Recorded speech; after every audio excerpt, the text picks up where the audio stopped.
At 8:06 on the morning I turned 30, Sabine Whitlock walked into my office, set a marriage license checklist on my keyboard, and said, "Get your coat."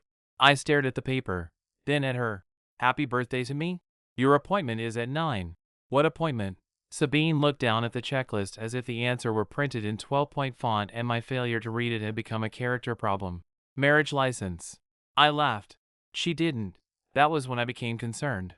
Sabine was CEO of Aldercrest Controls, which meant she normally entered my department only when a product launch was late, a customer was angry, or somebody had lied with numbers. She wore a fitted charcoal coat over a dark green dress, her black hair pinned back with the same severe silver clip she used in board meetings. In one hand she held her leather paper planner. In the other, my winter jacket. "You brought my coat? You left it in conference 3 yesterday. And that somehow became permission to schedule my marriage? 4 years ago, you said you would be married by 30. My mouth opened. Memory arrived slowly. Aldercrest's holiday party. I had been 26, 3 drinks into an argument with my friend Milo Dempsey about whether 30 counted as real adulthood. Someone asked where I expected to be in 4 years. I had said, married. Absolutely. If I hit 30 still single, somebody dragged me to City Hall. Everyone laughed. Apparently one person filed it as policy. "Sabine, that was a joke. You repeated it at 27. "I did? Company picnic. Why do you know that? You said it in front of me. You remember everything people say? Only things that matter." That answer hit somewhere inconvenient. Then she took my laptop off its dock. I grabbed it back.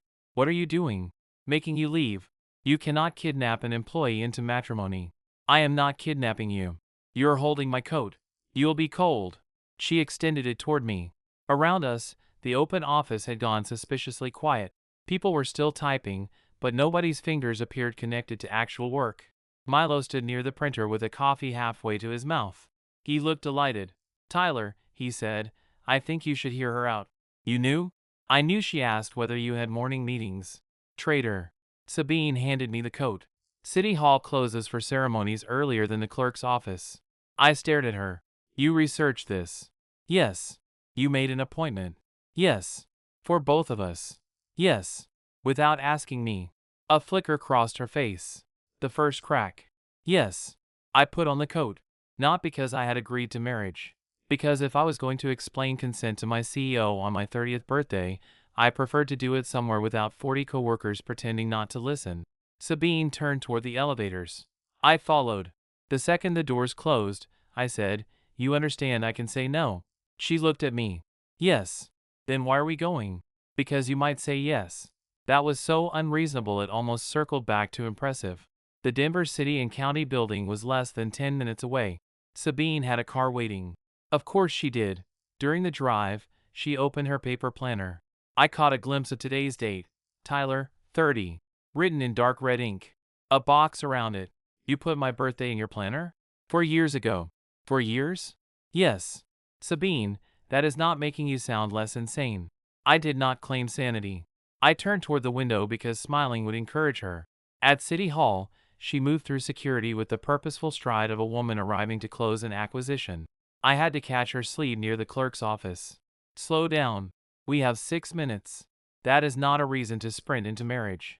She stopped. People moved around us. Couples holding folders. A family with a toddler. An older man arguing softly with a parking app. I lowered my voice.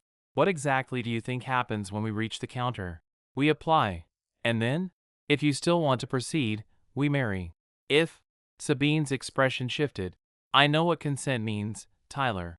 Scheduling this without asking suggested otherwise." That landed. She looked down at her planner. "You're right." The words came quietly enough that I almost missed them. Then the clerk called our appointment. We sat across from a woman named Denise who had clearly seen stranger things before lunch. She checked our IDs. Then she looked at me. "Both parties are here voluntarily?" "No," I said. Sabine went completely still. Denise stopped typing. I continued before anyone misunderstood. "I came voluntarily to have this conversation. I'm not agreeing to get married today." Denise nodded with the composure of a professional whose day had just become interesting. "That's all I need to know. We won't proceed." Sabine closed her planner. No argument. No CEO voice. No pressure. She stood. "Thank you." Outside the office, She walked to a stone bench beneath one of the tall windows and sat down. I had never seen Sabine sit after losing. Normally she moved, revised, reorganized, called someone. Today she just sat. I took the seat beside her. You're angry? No. Embarrassed? Extremely. Good. Her eyes cut toward me. I smiled despite myself.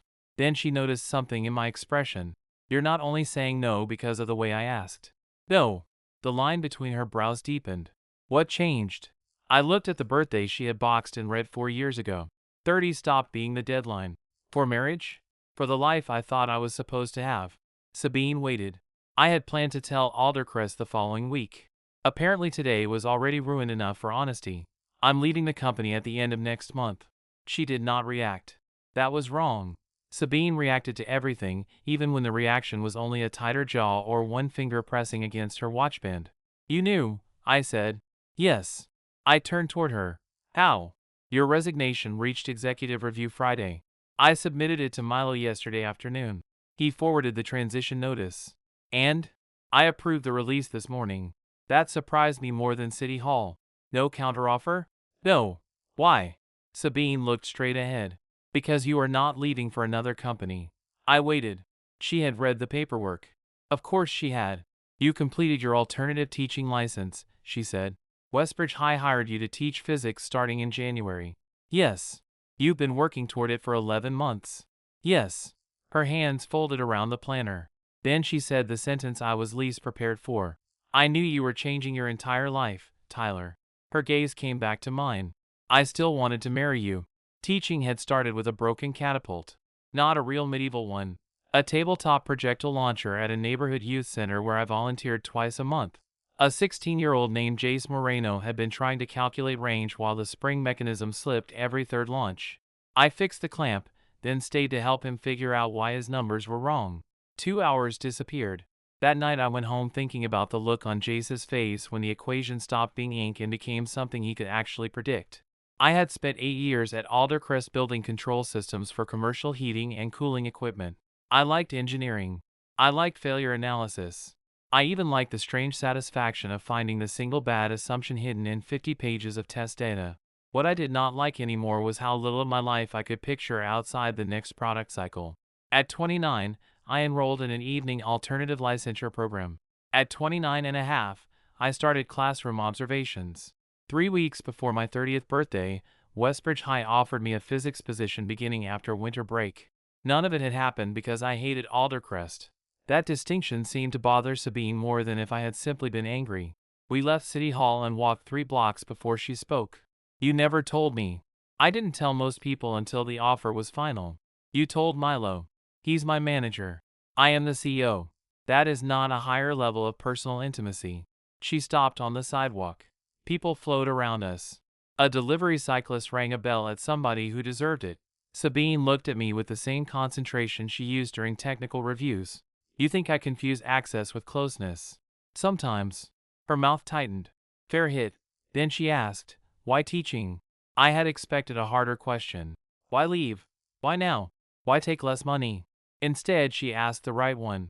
So I told her about Jace, the catapult, the certification courses, the first classroom observation where 30 teenagers ignored a perfectly competent teacher until he dropped a bowling ball and a basketball from the same height and suddenly everyone cared about gravity.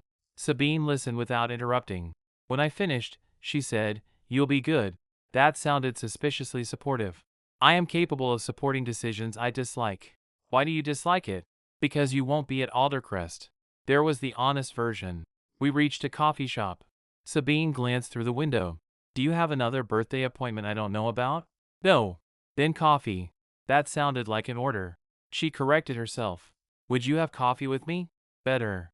We went in. At the counter, Sabine ordered an Americano and peeled the paper label from her water bottle while we waited. She did that whenever she was stressed, lifting the label in one continuous strip and winding it around 2 fingers until the plastic underneath was completely clean. I had seen her do it during layoffs, audits. One memorable product recall. Apparently rejected marriage proposals belonged on the same list. We found a table near the window. She placed her paper planner between us. I tapped it. Why paper? Phones move things. What? Meetings get rescheduled. Reminders disappear into other reminders. Paper keeps the first date. That sentence explained the red box around my birthday better than anything else. You really wrote 30 down 4 years ago. Yes. What else did you write? Sabine's hand covered the page. Private. After dragging me to City Hall, privacy is a bold position. Her mouth almost moved. Then she said, you didn't only say you wanted to marry at 30. I frowned. What else? You said you wanted dinner at home more nights than not. You wanted weekends people could predict. You wanted to know your neighbors. You wanted children to complain that your physics jokes were terrible. Memory returned in pieces. Holiday party. Milo asking what settled looked like. Me laughing. Maybe I had said those things. I remembered the 30, Sabine said. And apparently the whole speech. Yes. So why did you bring me to City Hall instead of asking whether I still wanted any of that? She looked down at the label twisted around her fingers. I thought the sentence had an expiration date. What does that mean? If I waited past today, I would have missed my chance. That was not romantic logic. It was deadline logic. Sabine had built an entire company by treating deadlines as promises with consequences. I leaned back. People aren't product launches. I know. You really don't. Her eyes lifted. That one hurt her. Good. I was not going to make City Hall cute just because part of me had liked being wanted that fiercely. Before I could continue, someone stopped beside our table. A woman in a navy parka holding a stack of folders. Tyler? I looked up. Anita. Anita Keene was assistant principal at Westbridge High and the person who had interviewed me twice before recommending my hire. Her gaze moved to Sabine. Recognition arrived. Ms. Whitlock. Sabine stood. Sabine is fine. Anita smiled politely, then turned to me. I was going to email you today. Jace Moreno's mother signed the release. He can join the new mechanics elective in January. I stared. The one we talked about? Yes. We got enough students. That's great. Anita glanced at Sabine again. We're lucky Tyler's coming over. The kids already know him from the community center. Something in Sabine's face shifted. Not jealousy. Something quieter. Pride, maybe. Anita left. Sabine watched through the window until she disappeared into the crowd. Then she said, you have students waiting for you. Some. And you thought this life was something I would try to stop. I thought you would make it harder to leave. Her eyes returned to mine. I almost did. That honesty was uncomfortable. What stopped you? Sabine looked at the red box date in her planner. Your resignation. I waited. She closed the book. You had finally chosen something without asking whether it fit the company. Her voice softened. I decided if I used the company to keep you, you would never know whether I wanted you or simply wanted access to you. That was the first thing she had done all morning that made me think marriage with Sabine Whitlock might not be entirely insane. My resignation became public inside Aldercrest on Wednesday. Nothing dramatic happened. No security escort. No angry executive meeting. Milo sent a department note announcing that I would leave December 22nd and wishing me luck at Westbridge High. By 9:30, everyone knew. By 10, someone had put an apple on my desk. By 11, it had become 6 apples and 1 ruler. At noon, my teammate Jocelyn Fry walked in holding a school bell she had bought from somewhere with questionable taste. Ring this when meetings run long. I'm going to miss adults. No, you're not. She was probably right. The stranger reaction came from people who assumed Sabine had to be involved. One engineer asked whether Westbridge used Aldercrest equipment. Another wanted to know whether my new school had received a donation. A senior manager joked that getting personally dragged to City Hall by the CEO seemed like an aggressive retention package. I laughed exactly 0 times. At 3, Sabine called an all-hands product review. I expected the normal agenda. Instead, before the technical discussion began, she said, one personnel clarification. Tyler Garrison is leaving Aldercrest for public education. His decision was made independently, his hiring process had no company involvement, and there will be no retention offer from my office. The conference room went still. She continued, he has given us 8 years of excellent work. That does not make the next 8 belong to us. Then she opened the slide deck. Page 3. That was it. No romantic announcement. No defense of City Hall. No attempt to make my departure noble because she approved of it. I sat through the next 90 minutes pretending the sentence had not affected me. Afterward, Sabine caught me near the elevator. Was that too much? I looked at her. You're asking afterward. I am improving incrementally. Yes. It was a little much. Her mouth tightened. But helpful. The tension eased. Thank you. She nodded, then glanced at my wrist. You stopped wearing your watch. I looked down. She noticed everything. It died. For how long? 2 weeks. You have not replaced the battery? No. Sabine looked genuinely disturbed. I use my phone. That is not the same. It tells time. Badly. How can a phone tell time badly? It invites distraction. This was Sabine in one sentence. I smiled. What? Nothing. She studied me. Dinner Friday. That sounded like an order again. She closed her eyes briefly. Would you have dinner with me Friday? I considered it. No. Her eyes opened. This time the surprise was smaller. Why? Because you tried to marry me 3 days ago. That seems related to dinner. It is. I thought we were discussing whether there is a relationship worth building. We are. Dinner seems efficient. I laughed. There's your problem. Her expression cooled. I continued before she could sharpen it into something defensive. You're still trying to jump from question to process. You want marriage, so you schedule City Hall. You want to know if we could work, so you schedule dinner. What would you prefer? I don't know. Sabine stared at me like I had used profanity. I don't know is allowed. It is rarely useful. It's useful right now. The elevator arrived. I stepped inside. Before the doors closed, I said, come to Westbridge Saturday. She looked surprised. I thought you said no dinner. It's not dinner. What is it? Science room setup. Anita has volunteers assembling lab tables and moving equipment. Sabine's expression changed. You want me to help? I'm asking if you want to see the life you tried to marry into. That landed. Saturday? 9. She opened her planner. I pointed. Do not put me in red ink. Her hand stopped. Then, with visible effort, she closed the book. I'll remember. Saturday morning, Sabine arrived at Westbridge wearing jeans, work boots, and a black sweater that probably cost more than the lab's entire supply of meter sticks. No assistant. No photographer. No Aldercrest equipment donation hidden in her trunk. I checked. You inspected my car? I'm learning from you. That is concerning. Inside, Anita gave us boxes of old lab sensors to sort. Some worked. Most didn't. Sabine picked up a dusty force probe. This model is 15 years old. Public school. That was not criticism. It sounded like a procurement emergency was forming in your brain. It was. No. I said nothing. Your face has purchase orders. She glared at me, then set the probe down. We spent 3 hours cleaning equipment. Sabine was terrible at accepting that some things were simply old. Every broken sensor made her fingers twitch. But she did not call anyone. At noon, Jace arrived with his mother to help move storage bins. He recognized me immediately. Mr. Garrison. I nearly looked behind myself. Nobody had called me that yet. Sabine noticed. A tiny smile appeared. Jace looked at her. Are you his wife? I choked on absolutely nothing. Sabine remained calm.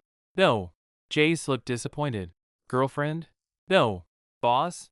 For 3 more weeks. He considered the hierarchy. That's complicated. You have no idea, I said.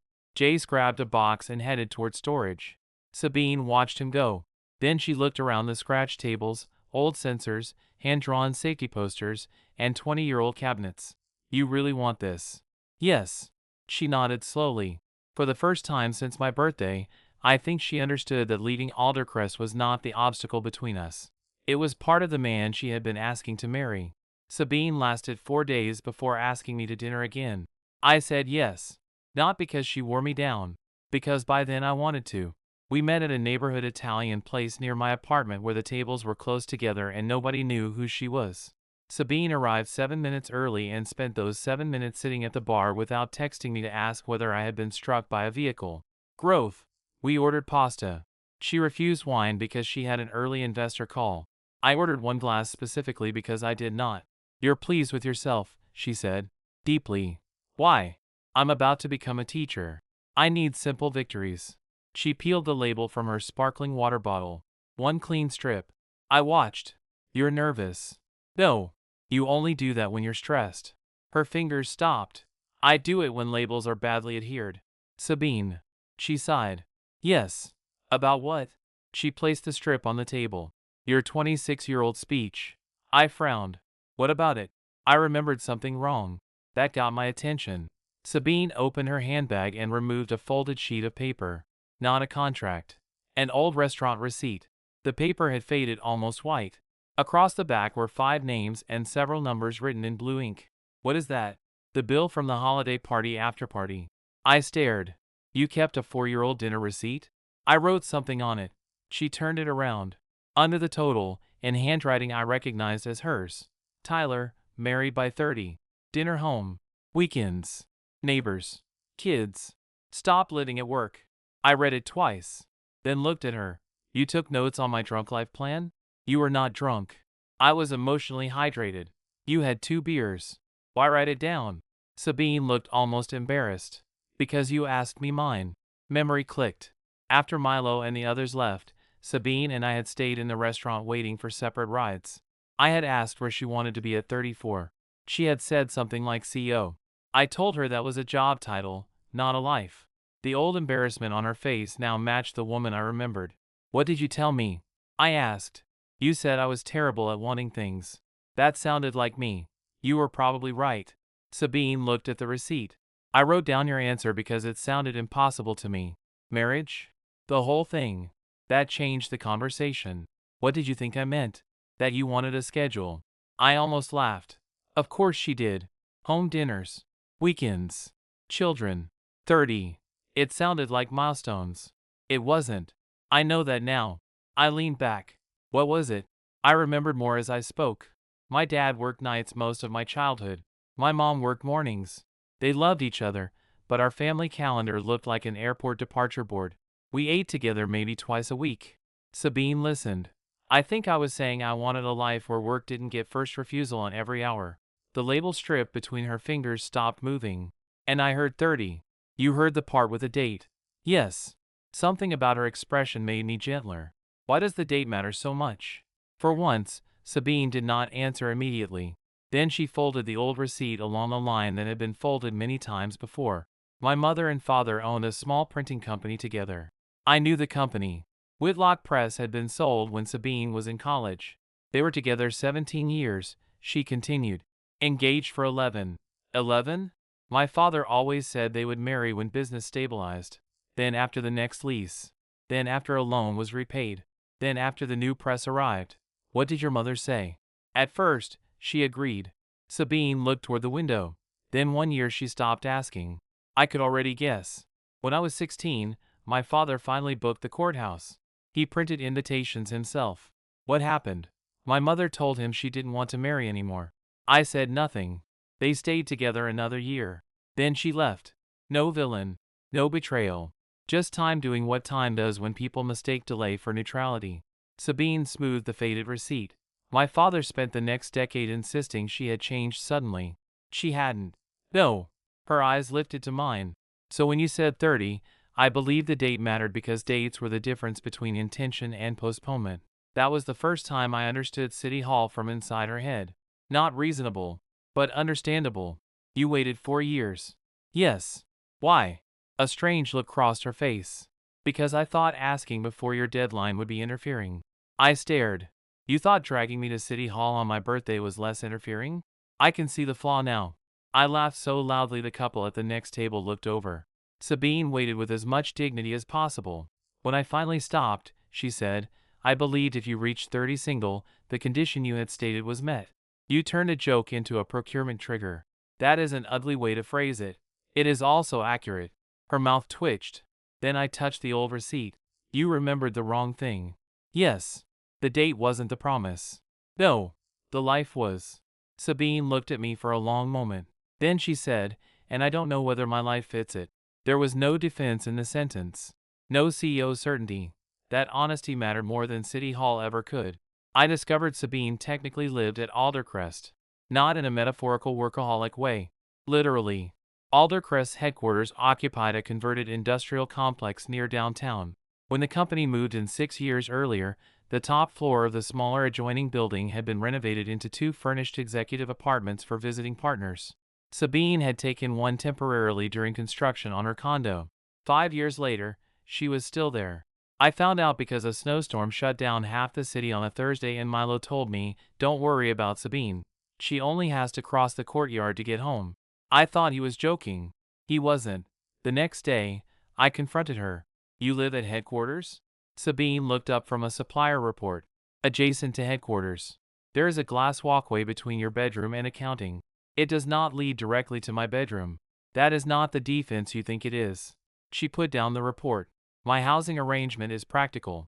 You own a car. Yes. You could live anywhere. Yes. And you chose 28 seconds from your office. 34 in heels.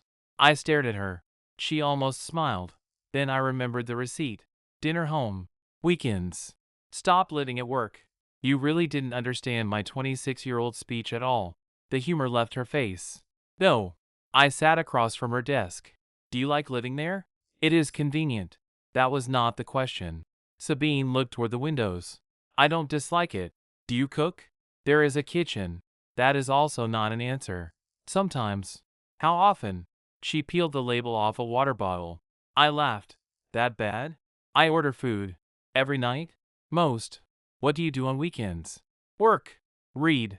Exercise. Friends? I have friends. Names? Her eyes narrowed. Tyler. You tried to marry me. I regret how much conversational authority that has given you. I smiled. Then the smile faded. I wasn't trying to shame her. Her life worked for her. Or had. The question was whether she truly wanted something different or simply wanted to add me to the existing structure. If we had married Tuesday, I asked, where did you think I'd live? That stopped her. In my apartment. Above headquarters. Yes. And when I start teaching at 7:30, we would work around it. How? She opened her mouth. Closed it. I kept going. Would we eat dinner there while you went back across the bridge if a vice president called? Her jaw tightened. Possibly. Would weekends mean I grade papers while you review forecasts? Sometimes. Children? That one hit harder. Sabine looked away. I stood. I'm not asking you to promise me a suburban house and pancakes every Sunday. I'm asking whether you understand why I didn't sign a marriage license. She looked back at me. Yes. Good. I headed toward the door. Tyler. I turned. Sabine's expression had gone quiet. Do you think I'm incapable of building another kind of life? No. Then what do you think? I think you've never had to decide whether you want one badly enough to inconvenience yourself. That stayed between us. I left. 2 days later, Sabine did something I did not expect. Nothing. She did not send a long message. Did not invite me to her apartment to prove it contained plates. Did not announce she was changing everything. She went to work. So did I. My final weeks at Aldercrest became busy. I documented 8 years of test systems, trained Jocelyn on one miserable dashboard nobody else understood, and packed a desk drawer full of objects that had apparently reproduced while I wasn't looking. Westbridge sent me curriculum materials. Anita added me to the faculty email list. Jace sent a message through the youth center asking whether I would allow reasonable explosions in physics.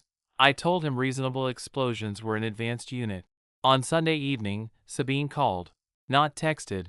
Called. Are you busy? Grading practice lesson plans. That sounds upsetting. It is. A pause. Then she said, I went grocery shopping. I waited. You called to tell me that? Yes. Why? I realized I had not entered a grocery store for almost 7 months. I sat back. That is horrifying. I dislike carts. Everyone does. And there are 14 kinds of mustard. Also true. Another pause. I cooked dinner. I smiled despite myself. Soup? No. Good. Chicken. Edible? Yes. Proof? I ate it. That is weak evidence. Sabine sounded almost offended. Then she said, I am not doing this as an audition. The sentence made me stop smiling. Okay. I don't want you to think I'm manufacturing domesticity because you listed specifications. I don't. I realized you were right about one thing. Only one? I have spent years calling convenience preference. That was a very Sabine sentence. What are you going to do about it? I don't know. I smiled again. Good answer. I still hate when you say that. I know. On my final morning at Aldercrest, Sabine was not there. I noticed before I wanted to. Her office lights were off. Her assistant said she was at an off-site board session and would return by 3. My farewell lunch started at noon. Milo ordered barbecue. Jocelyn gave me a box containing 30 pieces of chalk and a warning that teenagers could smell fear. Someone printed a fake performance review rating me needs improvement, corporate loyalty. I laughed until my face hurt. At 2, I handed in my company laptop. At 2:15, I turned over my badge. At 2:20, I stood in the lobby holding a cardboard box and realized 8 years could fit surprisingly easily into something designed for printer paper. The revolving doors opened. Sabine came in from the cold. She saw the box. Stopped. For 1 second, all the discipline left her face. Then she walked toward me. You were supposed to leave at 4. I finished early. You could have told me. You had a board session. I would have left. That's exactly why I didn't. Her jaw tightened. I could almost see the argument forming. Then she let it go. What did I miss? Bad barbecue. Emotional chalk. That sounds survivable. I lifted the box. Walk me out? Sabine took the door instead of the box. That mattered. Outside, snow from the previous storm had been pushed into gray banks along the curb. My old sedan waited in the employee lot. We stopped beside it. Sabine looked at the building behind me. 8 years. Yeah, you were 22 when you started. Please don't phrase it like I grew up in captivity. You wore a tie to your first engineering interview. I thought adults wore ties. You paired it with hiking shoes. I was versatile. A small smile appeared. Then she reached into her coat pocket. My body tensed. She noticed. It is not a marriage license. Good start. She handed me a small wrapped box. I opened it. Inside was a mechanical wristwatch. Simple steel case. Dark face. No logo visible from the front. I looked at her. You complain my phone tells time badly. It does. This is expensive. It is reparable. That answer changed the gift. I turned it over. No engraving. Thank God. You didn't put our anniversary on it? We do not have one. Excellent progress. Sabine's expression softened. I asked the watchmaker to remove the original engraving. What did it say? Belonged to my father. I looked up. She had given me her father's watch. The same man who spent 11 years moving a wedding date forward. Suddenly the object felt heavier. Sabine, I can't take this. You can. Why would you give me this? Because I kept his planner after he died. My fingers tightened around the box. He had every missed courthouse date written down, she said. Crossed out. Moved. Crossed out again. She looked at the watch. I don't want time to mean that anymore. There was no request attached. No marriage question. Just the thing. I closed the box carefully. Thank you. She nodded. Then she said, I moved out. I blinked. Of headquarters? Yes. When? Yesterday. Where? I rented a townhouse in Congress Park. That was 10 minutes from Westbridge. My suspicion must have shown. Sabine's eyes narrowed. I did not choose it because of your school. How many places did you look at? 7. Why that one? It has a kitchen I like. A small back patio. The neighbors have a dog who hates me. That sounds healthy. And it is 23 minutes from headquarters in traffic. You timed it. Obviously. I laughed. Then she became serious. I did not move because you asked me to. I didn't. I moved because I realized I had not chosen where I lived in 5 years. I had only chosen the shortest path back to work. That was different. Her phone buzzed. She checked the screen. Board chair. I watched her. Sabine silenced the call. You can answer. I know. Then why not? Because I am saying goodbye to you. The sentence landed softly. No performance. No declaration. I looked at the building. Then at her. I'm not disappearing. I know. You have my number. I know. I'm not promising marriage because you moved apartments. Her mouth tightened. I know that too. I smiled. Then I put the watch on. Sabine looked at it on my wrist. Her father's timepiece. A man who had postponed the life he claimed he wanted until the date stopped meaning anything. I checked the hour. 3:12. Sabine frowned. You're 12 minutes early for your own departure. Teacher habit. You have not taught one class yet. Don't ruin this. For once, she laughed before I did. My first week at Westbridge exhausted me more than 8 years of product launches. Teenagers were not impressed by credentials. They did not care that I could diagnose a control loop problem from a noisy graph. They cared whether the homework was due Friday. They cared why the demonstration cart squeaked. They cared whether Mr. Garrison accidentally set something on fire could be added to the class syllabus. I loved them. Not every second. By Wednesday, I understood why teachers drank coffee from containers the size of flower pots. By Friday, one student had told me physics was less terrible than expected, which I chose to treat as a professional milestone. Sabine did not visit. That mattered. Aldercrest could easily have donated equipment. She could have manufactured a reason to walk into my classroom. She didn't. She texted once Monday morning. First day. I am not asking whether you are nervous because you will lie. Good luck. Friday evening, I called her. You alive? I asked. Yes. Disappointed tone. I have been waiting 5 days for you to say whether teaching is terrible. It's terrible. A pause. And? I love it. I could hear her smile. Good. What are you doing tomorrow? Nothing scheduled. I nearly dropped my phone. Are you ill? No. Sabine Whitlock has a blank Saturday? Yes. Your planner must be terrified. I stopped putting personal time into hour blocks. I sat on my couch. What does that mean? It means tomorrow says Saturday. That's it? Yes. What are you going to do? I don't know. The phrase had become less painful for her. More interesting. Coffee, I said. Is that an invitation? Yes. Time? 10-ish. Silence. Sabine? I hate ish. I know. She arrived at 9:56. We walked through my neighborhood with coffee and no destination. No dinner reservation. No relationship agenda. She complained about the cold.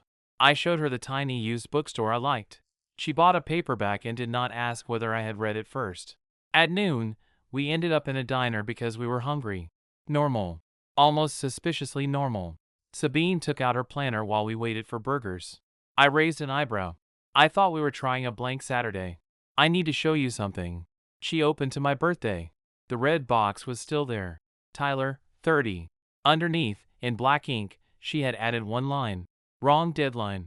I stared at it, then at her. What is the right one? There isn't one. That answer cost her. I could see it. Sabine turned several pages forward. Nothing. No future city hall appointment. No hidden date. No coded anniversary. You really didn't schedule another attempt? No. Not even tentatively? Her expression cooled. No. I smiled. Stop enjoying this. I'm enjoying it a lot. She closed the planner. Then something more serious entered her face. I'm not asking again. That surprised me. Ever? For marriage. I stopped smiling. Sabine continued. I asked without giving you room to choose the first time. If we ever go back to City Hall, you choose when. The diner noise seemed to recede. You don't have to swing that far. Yes, I do. Sabine. I mean it. Her fingers rested flat on the planner. I can ask for dinner. I can ask to see you. I can tell you what I want. But I will not put another marriage date in here. She tapped the cover once. That decision belongs to both of us, and I already took your half once. There was no bigger gesture she could have made. Not to me. Sabine could sign multi-million-dollar contracts without hesitation. She could make board decisions with incomplete data. What terrified her was undefined time. Someday. Maybe. When we're ready. The phrases her father had used until they became meaningless. And now she was voluntarily living inside them. I reached across the table. Her hand turned under mine. Dinner tomorrow? I asked. Her eyes narrowed. That is remarkably soon after today's lunch. You can say no. She looked down at our joined hands. Then back at me. Yes. That sounded almost easy. It wasn't. Good. Neither was what came next. Over the following 2 months, we dated without turning it into a project. Badly at first. Sabine sent me a calendar invitation for our third date. I declined it and texted the address instead. She complained for 20 minutes. I learned that she hated sleeping with closet doors open. She learned that grading tests made me mutter at paper. I cooked at her townhouse. She cooked twice and nearly destroyed a skillet once. She met my mother without arranging a car. I met her brother without a briefing document. She missed one dinner because a customer crisis held her at work. Instead of sending flowers and a replacement reservation, she called and said, I'm sorry. I chose work tonight. I was angry. She let me be. We rescheduled because we wanted to, not because the calendar demanded restoration. By March, the watch her father had given me needed winding every morning. I liked that. It kept time only if someone paid attention. On a Friday in April, Jace Moreno asked a question that ruined my lesson plan. We were discussing momentum. He raised his hand and said, Mr. Garrison, if you know something is going in the right direction, why does it matter how fast it gets there? The class laughed. I did too. Then I stared at the equation on the board. Because speed changes what happens when you arrive, I said.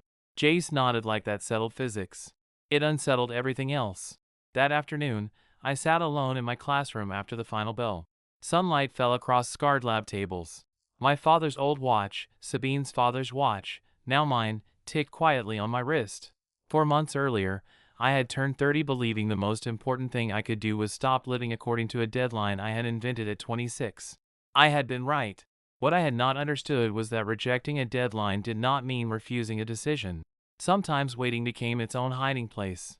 I took out my phone. No calendar invitation. No carefully timed plan. I called Sabine. She answered immediately. Are you all right? Yes. You never call at 3:15. You know my school schedule? You complain about 7th period every Thursday. Fair.